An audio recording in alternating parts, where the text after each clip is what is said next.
दोस्तों, story daily channel में आपका स्वागत है। आज हम आपको सुनाएंगे तीन अंधे दोस्तों की कहानी। तो चलिए शुरू करते हैं। दोस्तों, शीतलपुर नाम के एक गांव में तीन दोस्त रहा करते थे। उनमें से पहला दोस्त, जो कि एक घोड़ों का व्यापारी था, उसका नाम था रुस्तम। वह दूर दराज के देशों से बढ़िया किस्म के घोड़े खरीदता और फिर उन्हें ऐसी जगहों पर बेचता जहाँ घोड़ों की कमी होती थी। रुस्तम के पास एक बहुत बड़ा अस्तबल भी था, जिसमें हमेशा 25-30 ऊंची नस्ल के घोड़े बंधे रहते थे। इन घोड़ों की देखभाल के लिए उसके पास कई नौकर चाकर भी थे। दूसरा दोस्त, जिसका नाम था रतन सेन, वह एक जौहरी का काम करता था, हीरे जवाहरात और मोतियों का। वह बहुत ही बड़ा व्यापारी था। उसे भी अपने कारोबार के सिलसिले में कई बार बाहर के देशों की यात्रा पर जाना पड़ता था। रतन सेन के पास धन दौलत की कोई कमी नहीं थी। उसके घर में भी नौकरों की एक पूरी फौज रहा करती थी। तीसरा दोस्त, जिसका नाम था रामधन, वह एक खेतिहर किसान था, साथ ही वह गाँव का मुखिया भी था। अक्सर गाँव के लोग अपने झगड़ों को सुलझाने के लिए रामधन के पास आया करते थे। रामधन अपनी समझदारी और अक्लमंदी से गांव वालों के झगड़ों का चुटकियों में निपटारा कर दिया करता था, इसीलिए पूरे गांव में रामधन की बहुत इज्जत थी। ये तीनों दोस्त वैसे तो अपने अपने कामों में व्यस्त रहते थे, पर जब भी उन्हें समय मिलता वे एक दूसरे से मिलते जुलते रहते। एक दिन की बात है, रामधन के घर पर तीनों दोस्तों की मुलाकात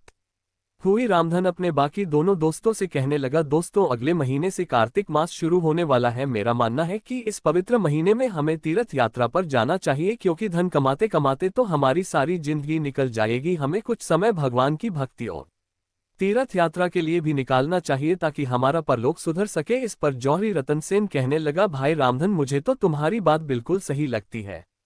सच पूछो तो पैसा कमाते कमाते अब मैं थक चुका हूं और कुछ समय भगवान की भक्ति में गुजारना चाहता हूं। वहीं रुस्तम कहने लगा, तो आज से 3 दिन के बाद हम तीनों तीर्थ यात्रा के लिए निकलेंगे। मेरा ख्याल है कि इन 3 दिनों में हम अपने सभी जरूरी काम निपटा लेंगे। इस तरह से तीनों दोस्तों ने फैसला कर लिया कि वे तीर्थ यात्रा के लिए जाएंगे। इन 3 दिनों में तीनों दोस्तों ने अपने सभी जरूरी काम निपटा लिए और फिर तीर्थ यात्रा पर जाने के लिए इकट्ठा हुए। यात्रा शुरू हुई। 3-4 दिन के बाद उन्होंने एक नगर में एक सराय में पड़ाव डाला, क्योंकि वे यात्रा करते करते काफी थक चुके थे और अब आराम करना चाहते थे। लेकिन शायद दुर्भाग्य उनका पीछा कर रहा था। उनके साथ एक दुर्घटना हो गई। हुआ ये कि जिस सराय में रुके थे, रात के समय उसमें आग लग गई। जैसे तैसे उन तीनों ने अपनी जान तो बचा ली, लेकिन आग और धुएं के कारण वे तीनों अंधे हो गए। अपने भाग्य को कोसते हुए वे अपने घर वापस लौट आए। अब उन तीनों का जीवन बहुत ही कठिन हो चुका था। उन्हें अपने हर काम के लिए दूसरों पर निर्भर रहना पड़ता था।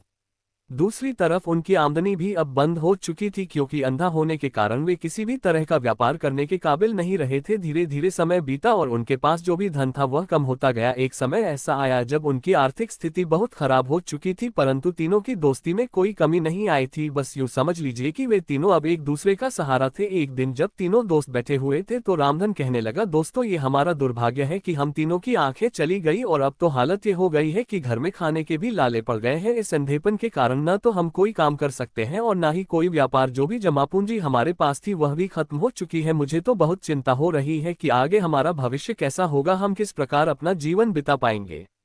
तब घोड़ों का व्यापारी अंधा रुस्तम कहने लगा, दोस्तों, जो होना था वह तो अब हो चुका। अब हमारी आंखें तो वापस आने से रही, पर आने वाली जिंदगी हम कैसे गुजारेंगे, इसके लिए मेरे पास एक उपाय है। अंधा होने से पहले मैं घोड़ों का व्यापार करता था और अक्सर अपने घोड़ों को बेचने के लिए दूर दराज के देशों के राजाओं के साथ मेरा उठना बैठना होता था। कई देशों के राजा तो मेरी बहुत इज्जत करते थे। ऐसे ही वीरपुर के राजा वीरसेन से मेरे बहुत अच्छे संबंध थे। मुझे लगता है कि हम तीनों को एक बार वीर दूर जाकर राजा वीरसेन से मिलना चाहिए। वे हम तीनों अंधों की अवश्य ही सहायता करेंगे।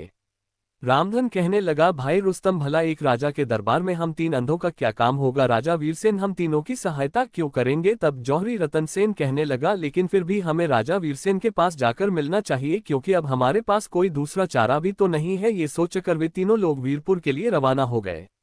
वीरपुर का राजा वीरसेन रुस्तम को बड़ी अच्छी तरह से पहचानता था। कई बार उसने रुस्तम से अच्छी नस्ल के कई घोड़े खरीदे थे। जब वे राजा के सामने पहुंचे तो राजा ने उन्हें पहचान लिया। रुस्तम ने वीर स्वयं को अपनी सारी व्यथा सुनाई कि किस तरह वह एक दुर्घटना के कारण अंधा हो गया और अब वह सहायता के लिए राजा के दरबार में आया है।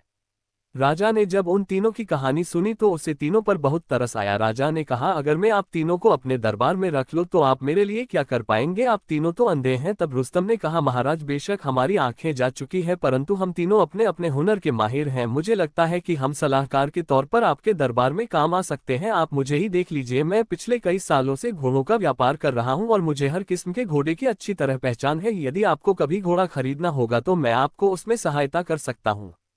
घोड़ा कैसा है, उसकी नस्ल कैसी है, अच्छी या घटिया, व शिकार के लायक है या युद्ध पर जाने के, ये सब मैं आपको बता सकता हूँ। राजा ने कहा, अगर ऐसी बात है तो ठीक है रुस्तम, मैं तुम्हें अपने दरबार में जगह दे सकता हूँ। इसके बाद रतनसेन आगे बढ़ा और कहने लगा, महाराज, अंधा होने से पहले मैंने कई सालों तक जौहरी का काम किया है। मैं हर तरह के हीरे जवाहरात और मोतियों की परख कर सकता हूँ, हाथों से छूकर बता सकता हूँ कि कोई हीरा असली है या नकली है। राजा ने कहा, ठीक है रतनसेन, अगर तुम्हें ये खास बात है तो हम तुम्हें अपने दरबार में जगह देंगे। इसके बाद तीसरा दोस्त यानी रामधन आगे आया और कहने लगा, महाराज, मेरा नाम रामधन है। मैं न तो घोड़ों का व्यापारी हूँ और न ही मुझमें हीरे मोती परखने की योग्यता है, परंतु अपने गांव में मैं मुखिया था। उन लोगों के झगड़े सुलझाने और उनकी समस्याओं को दूर करने की कला मुझमें है। इस तरह से कई मुकदमों का फैसला करने के बाद मुझमें इतनी काबिलियत आ गई है कि मैं इंसानों की परख कर सकता हूँ। अंधा होने के बावजूद भी मैं किसी भी औरत या मर्द के बर्ताव से यह बता सकता हूँ कि वह कैसा है। इंसान की फितरत को परखना मेरी खासियत है। राजा ने कहा, ठीक है रामधन, हमें तुम जैसे इंसान की बहुत आवश्यकता है। इसके बाद राजा ने अपने मंत्री को आदेश दिया कि इन तीनों के लिए महल के मेहमान खाने में रुकने की व्यवस्था कर दी जाए। ये तीनों आज से हमारे महल में ही रहेंगे, जब भी हमें इनकी आवश्यकता होगी हम इन्हें दरबार में बुला लिया करेंगे। इस तरह से अब वे तीनों अंधे राजा के महल में सलाहकार के तौर पर रहने लगे। एक दिन ऐसा हुआ कि एक घोड़ों का व्यापारी राजा के पास एक बहुत ही ऊंची नस्ल का घोड़ा बेचने के लिए आया। उस सौदागर ने जब राजा को वह घोड़ा दिखाया तो घोड़े की तारीफ करते हुए वह कहने लगा, महाराज, यह अरब देश का अरबी घोड़ा है। इसके मुकाबले का दूसरा घोड़ा पूरी दुनिया में कहीं नहीं है। इसकी रफ्तार ऐसी है मानो बिजली कड़क रही हो। आप चाहे तो इसे शिकार पर ले जाएं या युद्ध के मैदान में उतारें, ये हमेशा आपकी कसौटी पर खरा उतरेगा। राजा उस घोड़े की कद काठी और उसके शरीर को देखकर बहुत ही प्रभावित हुआ और उसने घोड़े को खरीदने का फैसला कर लिया। सौदागर ने कहा, महाराज, क्योंकि यह घोड़ा बहुत ही खास है इसलिए इसकी कीमत 10,000 स्वर्ण मुद्राएं है। घोड़े की इतनी ऊंची कीमत सुनकर राजा का माथा ठनका। वह सोचने लगा, आज तक मैंने इतनी ऊंची कीमत का घोड़ा नहीं खरीदा। इतना महंगा घोड़ा खरीदने से पहले क्यों ना मैं अंधे रुस्तम की सलाह ले लूं। ये सोचकर राजा ने अपने एक नौकर को भेजा कि वह रुस्तम को बुलाकर लाए। जब रुस्तम वहां पहुंचा तो उसने हाथों से टटोलकर घोड़े को देखने लगा। कुछ देर तक उस घोड़े को हाथों से टटोलने के बाद रुस्तम कहने लगा, महाराज, मेरा फैसला यह है कि यह घोड़ा बिल्कुल बेकार है और आप जैसे राजा के काबिल तो बिल्कुल भी नहीं है। ये सुनकर घोड़े के सौदागर को बहुत गुस्सा आया क्योंकि उसका बना बनाया काम बिगड़ रहा था। उसने गुस्से में राजा से कहा, हुजूर, ये तो एक अंधा आदमी है, घोड़े के भले बुरे की इसे क्या पहचान। अंधा रुस्तम अभी तक चुपचाप खड़ा था जब घोड़े के सौदागर ने उसके बारे में ऐसी बात की। सुबह सौदागर की बात सुनकर कहने लगा, महाराज, अगर आप अनुमति दे तो यह अंधा भी कुछ कहना चाहता है। राजा ने उसे आज्ञा दी। रुस्तम कहने लगा, महाराज, असल में ये घोड़ा बीमार है, इसे खिला पिलाकर इस काबिल बनाया गया है कि दूर से देखने पर यह अच्छा लगे, मगर मुझे पूरा यकीन है कि आज तक इस पर किसी ने सवारी नहीं की होगी। जब मैंने इसके शरीर पर हाथ फेरा और इसकी कमर पर जोर से हाथ मारा तो ये घोड़ा कांपने लगा। अगर आपको मेरी बातों पर विश्वास नहीं है तो आप खुद इस घोड़े पर सवार होकर देख लीजिए। ये घोड़ा एक कदम भी नहीं चलेगा और बिदकने शुरू कर देगा। रुस्तम की बात सुनकर राजा ने फौरन अपने एक सिपाही को घोड़े की सवारी करने का हुक्म दिया। उस सिपाही के घोड़े पर बैठते ही घोड़ा बुरी तरह से बिदकने लगा। ये देखकर दरबार में मौजूद सभी लोग हैरान रह गए। वह घोड़ा एक कदम भी नहीं चल पा रहा था। राजा अब रुस्तम की काबिलियत देखकर बहुत खुश हुआ। उसने सौदागर को फटकार लगाई, तुम इस राज्य में आकर हमारे साथ धोखा करना चाहते हो, इसके लिए तुम्हारे ऊपर 10,000 अशर्फियों का जुर्माना लगाया जाता है और यह अशर्फियां तुमसे वसूल करके अंधे रुस्तम को दी जाएंगी। फिर ऐसा ही किया गया।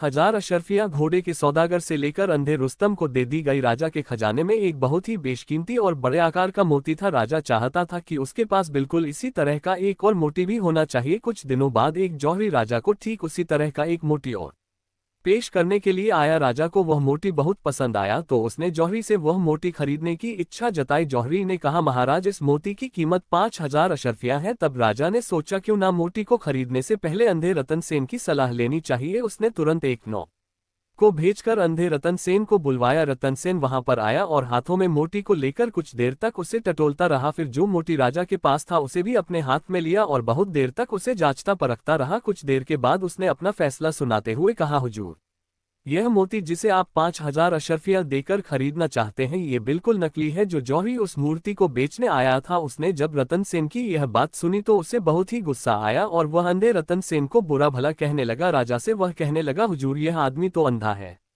भलाई से मोदी की क्या पहचान। जौहरी की बात सुनकर राजा ने रतन सेन से पूछा, तुमने इस मूर्ति को नकली क्यों बताया, क्या तुम इस बात को साबित कर सकते हो।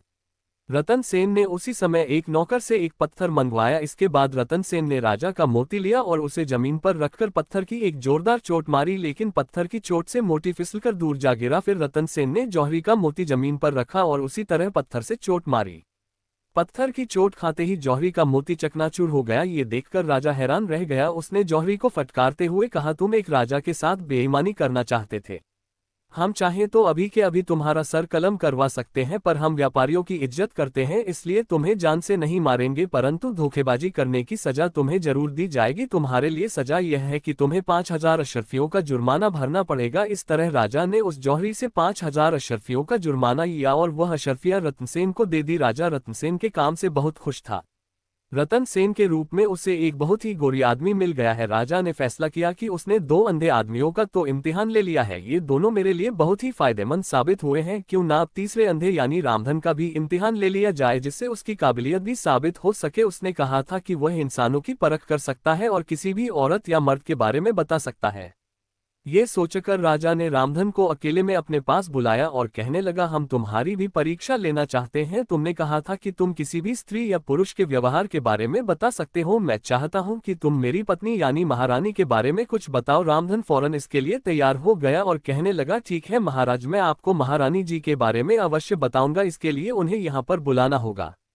राजा ने तुरंत एक दासी को आदेश दिया कि वह रानी को बुलाकर लाए। दासी दौड़ती हुई रानी के कमरे में गई तो रानी ने जवाब में ये कहलवा दिया, मैं अभी मुंह हाथ धो रही हूँ। थोड़ी देर के बाद दासी एक बार फिर रानी के पास पहुंची, तब रानी ने जवाब दिया, मैं अभी श्रृंगार कर रही हूँ।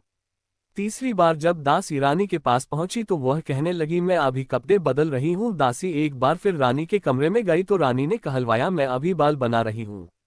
इस तरह से दासी जितनी बार भी रानी के कमरे में गई, रानी ने कुछ न कुछ बहाना बनाकर उसे वापस भेज दिया और अंधे रामधन के सामने आने से घबराती रही। इतना सब कुछ हो जाने के बाद रामधन ने राजा को अपना फैसला सुनाते हुए कहा, मुझे आपकी रानी के ऐसे बर्ताव से यह शक हो रहा है कि वह किसी अच्छे खानदान की नहीं है। मुझे लगता है कि वह पहले किसी राजा के यहाँ पर दासी रह चुकी है। राजा ने पूछा, तुम इतने या 3 से कैसे कह सकते हो? रामधन कहने लगा, हुजूर मैं एक अंधा हो भला मेरे सामने रानी को श्रृंगार करके ठाट बाट से आने की क्या जरूरत है? वह तो हर बार बहाने बनाती रही। इससे मुझे शक हुआ कि जरूर दाल में कुछ काला है, इसीलिए वह मेरे सामने आने से कतरा रही है। रानी के बारे में सच्चाई जानकर राजा को मन ही मन बहुत गुस्सा आया। राजा ने उसी वक्त अपनी ससुराल कुछ सिपाहियों को भेजा और सच्चाई मालूम करवाई। सिपाहियों के जरिए राजा को ये बात मालूम हुई कि रानी एक राजघराने की नहीं बल्कि किसी छोटे खानदान की है। राजा बहुत ही हैरान रह गया। अब वह अपनी रानी पर तो जुर्माना नहीं कर सकता था। राजा ने अंधे रामधन को 5,000 अशरफियां अपनी तरफ से इनाम में दी। 2 दिन के बाद राजा ने फिर से एक बार रामधन को अपने पास बुलाया और कहने लगा, क्या तुम हमारे मंत्री के बारे में कुछ बता सकते हो? रामधन कहने लगा, हुजूर आपके मंत्री के बारे में बताना कोई बड़ी बात नहीं है। आपका मंत्री एक नंबर का मक्कार आदमी है। राजा ने पूछा, आखिर तुम ऐसा क्यों कह रहे हो? तब रामधन कहने लगा, हुजूर आपकी पत्नी के बारे में मैंने जो राज आपको बताया था वह इस पूरे महल में आपको और आपके मंत्री को ही मालूम है, लेकिन अभी यह खबर पूरे नगर में फैल चुकी है। भला ये कैसे हो सकता है? जरूर आपके मंत्री ने यह बात घर जाकर अपनी पत्नी को बताई होगी। उसकी पत्नी ने अपनी पड़ोसन से कही होगी और पड़ोसन ने किसी और मिलने वाली से इसका जिक्र किया होगा। इस तरह ये बात पूरे नगर में फैल गई। इससे पता चलता है कि आपके मंत्री के पेट में कोई राज की बात बच नहीं सकती है। राजा ने फौरन अपने मंत्री को बुलाया और उससे पूछा, क्या हमारी पत्नी से जुड़े हुए राज्य को तुमने किसी से कहा था? मंत्री ने कहा, हुजूर यह बात मैंने सिर्फ अपनी पत्नी को ही बताई थी। अब राजा को पक्का यकीन हो गया कि अंधा रामधन बिल्कुल ठीक कह रहा था। इस तरह से राजा ने अब तीनों अंधों का इम्तिहान ले लिया। इसके बाद राजा ने तीनों अंधे दोस्तों को बुलाया और उनसे कहा, तुम तीनों मेरे इम्तिहान में बिल्कुल खरे उतरे हो। अंधे होने के बावजूद भी आप लोग बहुत ही बुद्धिमान और अक्लमंद हैं, इसीलिए मैं आप तीनों को अपने दरबार में सलाहकार के तौर पर रखता हूँ। आज से आपके रहने और खाने की व्यवस्था महल में ही की जाएगी।